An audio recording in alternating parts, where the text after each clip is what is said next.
Bonjour à tous. Je réalise cette petite vidéo afin de parler de l'affaire Maillot, de ce qui s'est passé donc en septembre et en octobre 2012.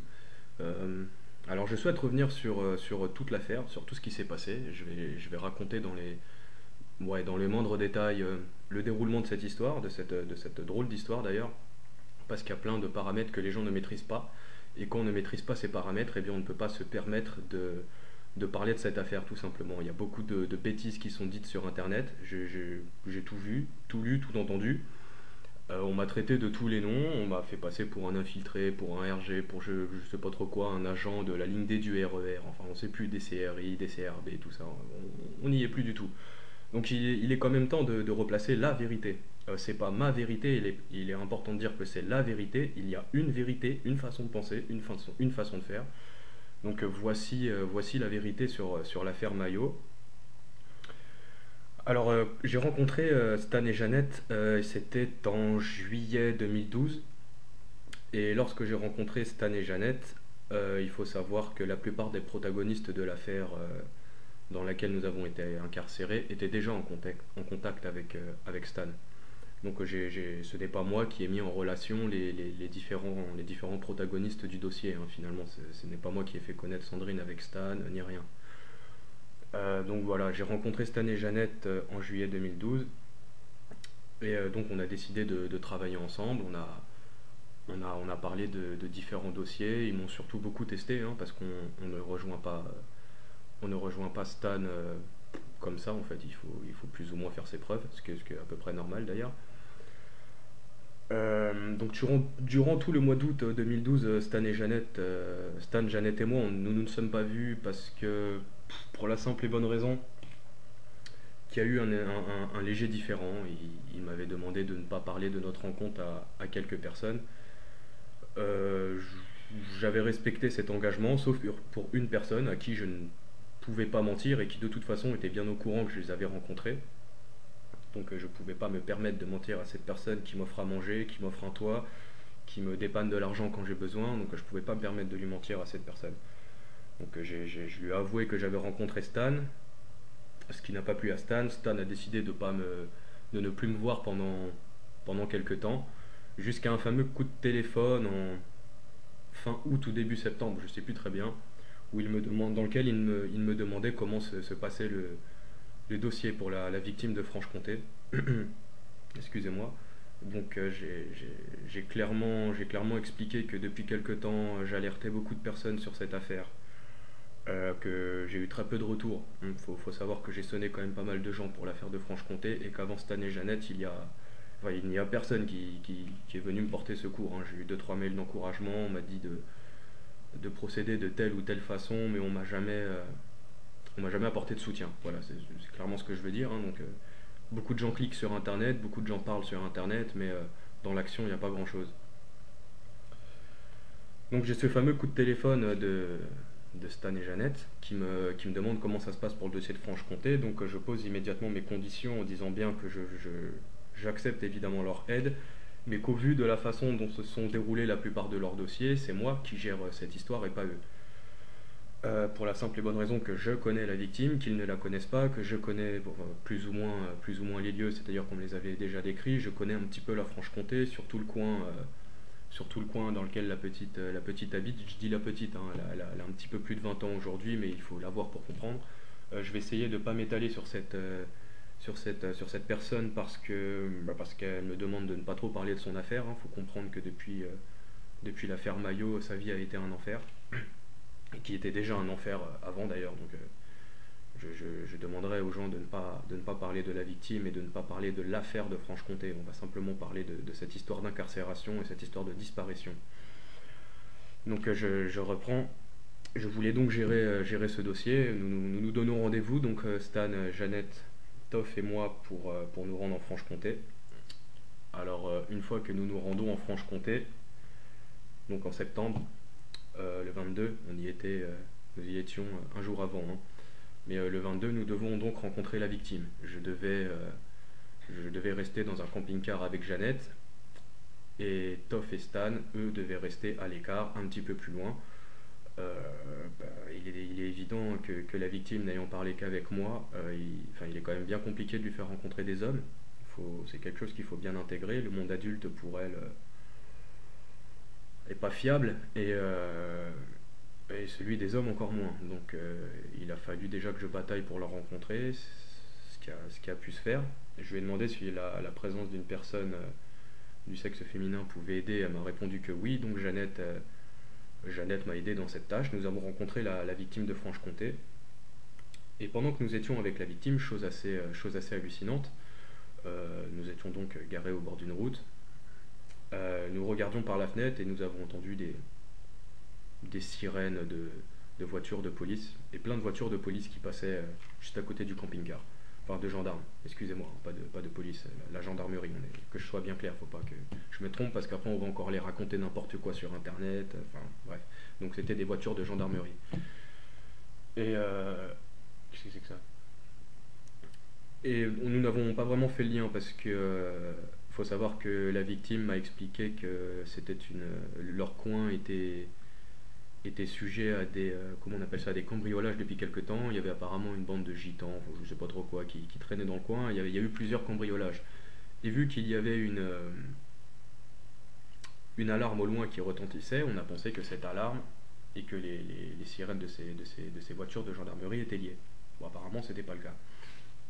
Donc, nous restons quelques temps avec la victime de Franche-Comté, plus de 2 heures, c'est sûr et certain. J'ai plus exactement le nombre d'heures en tête, mais une fois que nous avons accompagné la victime, Jeannette et moi décidons évidemment de repartir à la recherche de Toff et de Stan, sauf que sur nos téléphones, nous n'avons aucune nouvelle, ni SMS, ni appel, ni rien, ni même message sur les répondeurs, donc il a fallu improviser parce qu'il me semble qu'il était aux environs de 17-18 heures, quelque chose comme ça. J'en suis pas certain, mais aux alentours de 18 heures. Et rien du tout. On a tourné, on a croisé personne. On a fait le tour des gendarmeries du coin avec Jeannette parce qu'on commençait sérieusement à s'inquiéter. Et nous avons découvert le fourgon, enfin la fourgonnette de Toff, donc devant la gendarmerie d'Amancet. Alors là, c'était un gros problème parce qu'on, n'ayant pas plus d'informations, on ne savait pas si Stan se trouvait avec Toff. Donc nous avons tourné, on a décidé de tourner et d'attendre, de voir s'ils allaient relâcher Toff. Il fallait à tout prix qu'on puisse avoir contact ou avec Toff ou avec Stan. Ah, c'était une période enfin, bien compliquée, hein, il faut l'intégrer, hein, nous ne savions pas trop comment agir avec Jeannette. Donc au bout d'un certain moment, nous avons reçu un SMS de Toff qui disait qu'il était sorti. Et avec Jeannette, nous avons simplement décidé de partir. Et en partant, en repassant devant un champ, une des routes principales pour se rendre à Bolandose, c'est la ville de la petite de Franche-Comté, donc il y a Bolandose, Amancet, c'est un coin comme ça, hein. Il y a Bolandose, Amancet, Sillet, je sais plus vraiment, il y a Val d'Aon, enfin il y a toutes ces petites villes sont plus ou moins proches en fait, hein, c'est plus ou moins collé. Et donc en passant sur cette fameuse route, nous longions donc un champ, je ne sais plus quel champ, mais c'était un champ, enfin bref, je me souviens pas de ce qui poussait à l'intérieur.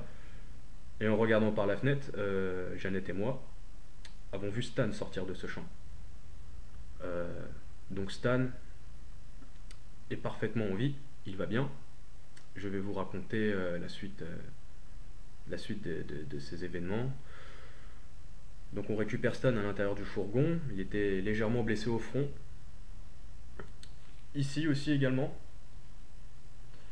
Et puis il était trempé.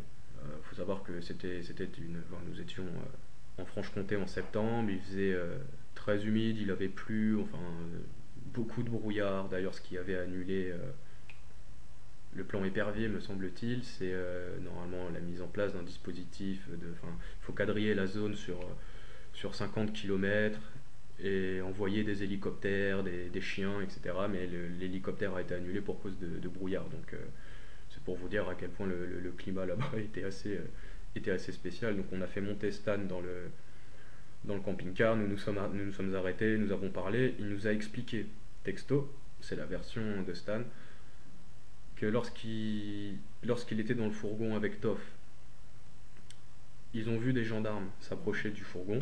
Ils ont simplement préféré s'en aller, parce qu'ils se trouvaient sur un endroit qu'ils jugeaient assez spécial. Enfin, ils étaient garés à un endroit sur lequel ils ne devaient pas être garés, en fait, tout simplement, c'était plus ou moins une propriété privée. Donc ils ont bougé, et ils ont été évidemment suivis par les gendarmes, qui leur ont sommé de se mettre sur le bas-côté. Donc ils se sont garés. Les gendarmes sont arrivés à hauteur des portières, ils ont contrôlé Toff, ensuite ils ont contrôlé Stan. Stan n'ayant pas de papier d'identité ou n'ayant qu'une photocopie de je sais plus trop quoi, enfin j'ai pas envie de livrer sa vie non plus, excusez-moi, il a, euh, il a ouvert la portière et il a sauté du fourgon et il a couru à travers champs. Aussi vite que possible. D'ailleurs, le récit des gendarmes sur ce point-là est assez édifiant parce qu'ils ont dit, lorsque nous étions avancés avec Jeannette, ils nous ont dit votre ami Stan il court très très vite, hein, c'est impossible de le rattraper. Et effectivement, pour l'avoir vu s'entraîner, Stan on le rattrape pas. S'il tape une pointe, tout gendarme que tu es, tu ne l'auras pas. Donc il faut bien comprendre que nous avions récupéré Stan dans ce véhicule et que nous avons donc décidé de ne pas rejoindre Toff parce que Stan et Jeannette avaient trop peur que Toff soit suivi. J'avoue que cette idée me traversait aussi la tête, même si en tout et pour tout ça a complètement foiré. On aurait dû rejoindre Toff, on aurait dû se remettre à 4 tous ensemble et si on était dans la merde c'était à 4 tous ensemble. Euh, Parce qu'au final tout le monde a été dans la merde, on a tous été éclatés, on est tous esselés aujourd'hui. Donc voilà.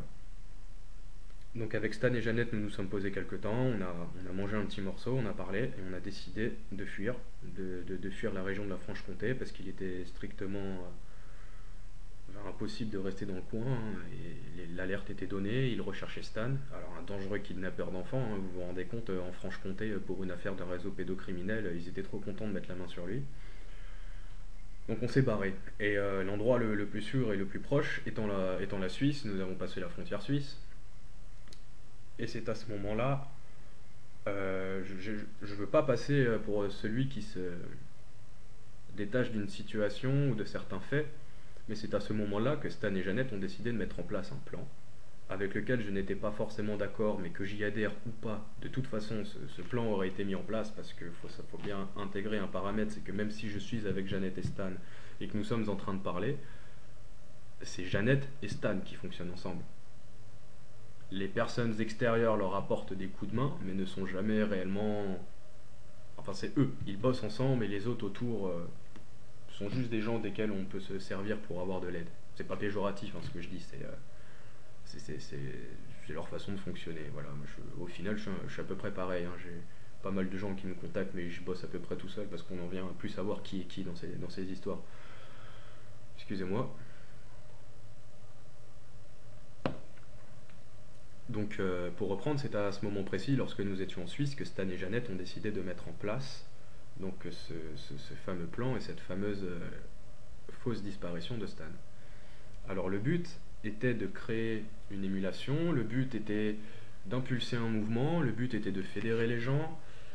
De par la disparition de Stan, Jeannette devait poster un message sur internet, dire qu'elle était la dernière représentante du RRR, qu'elle avait besoin du soutien de tout le monde, qu'elle avait besoin de gens autour d'elle pour partir à la recherche de Stan, pour comprendre ce qu'il s'était passé, et qu'elle allait demander à faire une conférence de presse, etc. Donc la suite du RRR devait être Jeannette. Le tout étant que j'étais avec eux et qu'ils m'avaient demandé si je voulais plus ou moins marcher dans la combine, au départ j'étais pas forcément d'accord, hein, je vous le dis clairement, parce que en plus de vouloir faire croire à la disparition de Stan, ils voulaient clairement faire croire à tout le monde et à tout leur entourage que Stan avait disparu. Il faut bien intégrer que toutes les personnes qui les aident depuis des années pensent que Stan a disparu. Ils pensent qu'il est retenu quelque part par l'oligarchie, je ne sais où, alors qu'en fait c'est pas le cas. Donc voilà. Euh, j'étais pas d'accord pour marcher dans ce plan, mais je vous le redis, de toute façon, que je sois d'accord avec le plan ou pas, et c'est le plan qui aurait été mis en place, et ils auraient fait leur truc sans moi, le tout étant que nous étions déjà engagés dans l'affaire de Franche-Comté, qu'ils s'étaient déjà rendus en Franche-Comté, qu'il y avait déjà eu contact avec la victime, et que je voulais, s'il retournait en Franche-Comté, que ce soit Stan ou Jeannette toute seule, je voulais être dans le coin. Donc ils mettent en place ce plan, faire croire à une disparition de Stan, il fallait demander aux gens de se mobiliser, et effectivement ça a été tout de suite un succès. Excusez-moi d'utiliser ce mot-là, mais enfin, ce fut un succès, hein, les gens ont marché. Et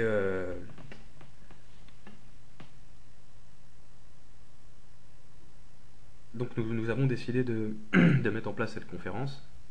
Enfin, c'est plus eux qui ont décidé de mettre en place cette conférence que moi, mais je voulais quand même faire partie de cette affaire. Donc voilà, pour maintenant parler un petit peu de la Suisse et de ce qui s'y est passé. Donc ils ont échafaudé leur plan là pour faire croire à la disparition. Et ils ont sonné un tas de contacts pour pouvoir débloquer des subventions, parce qu'il faut savoir que l'argent dans ce combat et dans la vie en général, l'argent c'est le nerf de la guerre. En réalité non, mais il en faut quand même pour vivre et pour les actions que nous menons, et il faut un minimum d'argent, hein, sinon on n'arrive à rien. Donc ils ont sonné quelques contacts afin de réussir à recueillir de l'argent et puis aussi obtenir de l'aide, hein. Le but n'était pas d'avoir que de l'argent, ils voulaient aussi avoir de l'aide, ce que nous n'avons pas trouvé. À savoir que des messages ont été envoyés à certains dissidents. Alors je vais pas lâcher des noms parce que j'ai pas envie de créer de polémique ou quoi. Et puis pour le coup, en vérité, ces gens ont eu raison de ne pas marcher dans la combine parce qu'ils auraient marché dans un mensonge. Euh, donc je ne peux pas en vouloir à certains dissidents de ne pas avoir fonctionné dans le plan et de ne pas nous avoir répondu favorablement. Donc voilà, on a reçu de soutien d'absolument personne. Personne n'a daigné nous apporter son aide. Donc et j'imagine bien que si on avait rencontré des gens, de toute façon, ils auraient été mis dans la confidence de la fausse disparition de Stan. Et j'imagine bien que de toute façon, peut-être les choses se seraient passées autrement. Avec des si, on pourrait mettre Paris en bouteille. Là, c'est pas le but, mais toujours est-il qu'on n'a reçu aucun soutien de personne. Donc au bout d'un moment, moi, je décide de rentrer, hein, parce que malgré tout, j'ai un appartement, j'ai une vie, j'ai une famille, et malgré ce combat, je pouvais pas me permettre de rester un an en Suisse et de disparaître pendant un an, hein. Donc il a fallu que je rentre chez moi. Je suis rentré chez moi, j'ai réglé quelques problèmes administratifs, et ensuite j'ai rejoint Jeannette en Franche-Comté pour cette fameuse conférence d'Amancet. Il faut bien comprendre une chose, j'étais venu à Amancet, c'était pas pour Stan. Je préfère vous le dire clairement. Je suis pas allé en Franche-Comté pour la disparition de Stan Maillot, puisque disparition, il n'y avait pas. Donc je vous le dis clairement, j'en avais rien à foutre. Je préfère vous dire la vérité. J'étais là-bas pour la victime. J'étais là-bas pour lui apporter un soutien, pour pouvoir visiter certains lieux, pour pouvoir l'interroger aussi, parce que j'ai pas forcément eu le loisir de faire tout ce que je voulais lors du premier passage en Franche-Comté, hein. Ce fut un véritable fiasco, hein. Faut quand même. Ça aussi, il faut l'intégrer. Il faut intégrer de toute façon que cette affaire, c'est un fiasco de A à Z. Comme ça, au moins, c'est réglé. Excusez-moi. Donc nous sommes en Franche-Comté, nous décidons de mettre en place la conférence, et donc la conférence se déroule, nous rencontrons des gens, etc.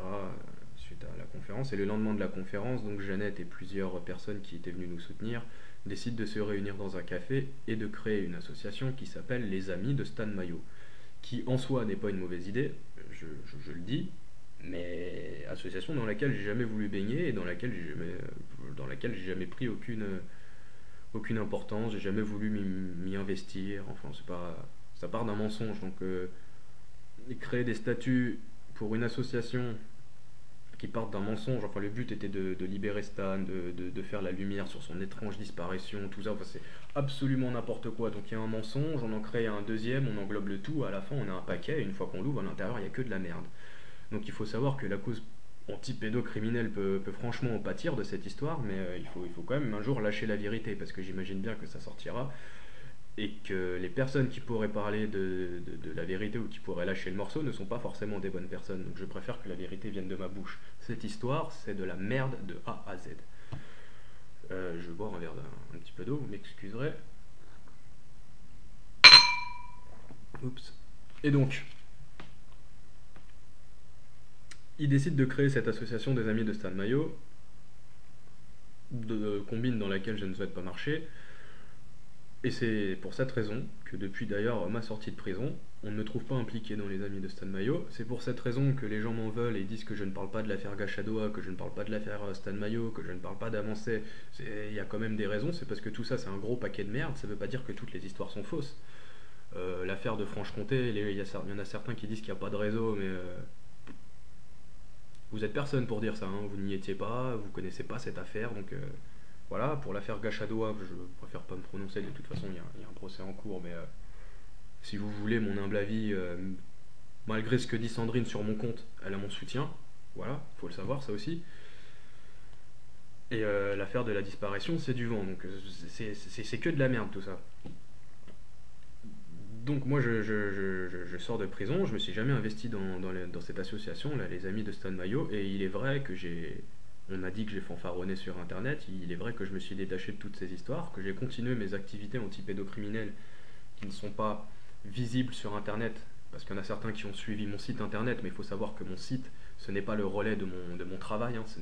Quand je travaille et que je fais mes enquêtes sur les réseaux pédocriminels, mon travail ne se retrouve pas sur le blog. Le blog, c'est juste de l'information, une façon de traiter l'actualité. Ni plus, ni moins. Donc voilà, j'ai continué mes activités anti-pédocriminelles, j'ai continué mes enquêtes en me détachant complètement du mouvement du RRR, ce qui a pu étonner Joe Le Corbeau lorsque d'ailleurs je l'ai croisé à la conférence de Jacques Thomé à Marseille. Il m'a regardé avec un drôle d'air quand il m'a dit mais toi tu es du RRR, et j'ai dit non non moi je suis pas du RRR, je suis on va dire je suis un peu tout seul, hein, donc enfin c'est faux de dire que je suis tout seul, il y a des gens qui me soutiennent quand même, mais je suis pas du RRR, je suis pas des amis de Stan Mayo, donc il y a des gens que ça a plus choqué que je ne m'intéresse pas à toutes ces affaires, et il faut savoir aussi une chose, voilà. Une fois que nous sommes incarcérés avec Jeannette, il me semble que c'est le 25 octobre, quelque chose comme ça, c'est un peu compliqué d'avoir expliqué tout ça, mais Jeannette, Toff, Sandrine et moi on part en prison. Je suis le premier à sortir. Alors évidemment, je m'attendais à ce qu'on me traite d'enculé, à ce qu'on me traite d'hergé, à ce qu'on dise que j'ai balancé tout le monde. Malgré encore une fois ce que raconte Sandrine Gachadoa, je n'ai balancé personne. Je veux que ce soit clair ça, parce que j'en ai marre de passer pour l'enculé depuis un an, hein, quand même. C'est pas. J'ai menti également dans cette affaire, mais celui qui garde le silence, c'est pas moi. Donc à un moment donné, il va aussi falloir peser le pour et le contre dans toutes ces histoires, faire les comptes et se rendre compte de qui a merdé, tout simplement. Donc voilà, nous sommes incarcérés. Je suis le premier à sortir. Et même après 3 petites semaines de prison qui paraissent une éternité, quand on y est, hein, je sors de prison et je me dis, quoi qu'il en soit, de toute façon, même si j'ai pas un message de Stan tout de suite, il aura bien publié une vidéo sur internet, puisqu'il est très fort pour ça, hein, pour faire des vœux de bonne année sur internet, ah, il le faisait, il vous souhaitait la bonne année. Donc pourquoi est-ce qu'il ne s'excuserait pas d'avoir monté un plan bidon dans lequel 4 personnes ont été incarcérées, qu'on va voir en plus avec l'affaire d'Amancet et en plus à voir avec l'affaire Gachadoa, parce que maintenant les deux sont presque intimement liés, enfin intimement liés,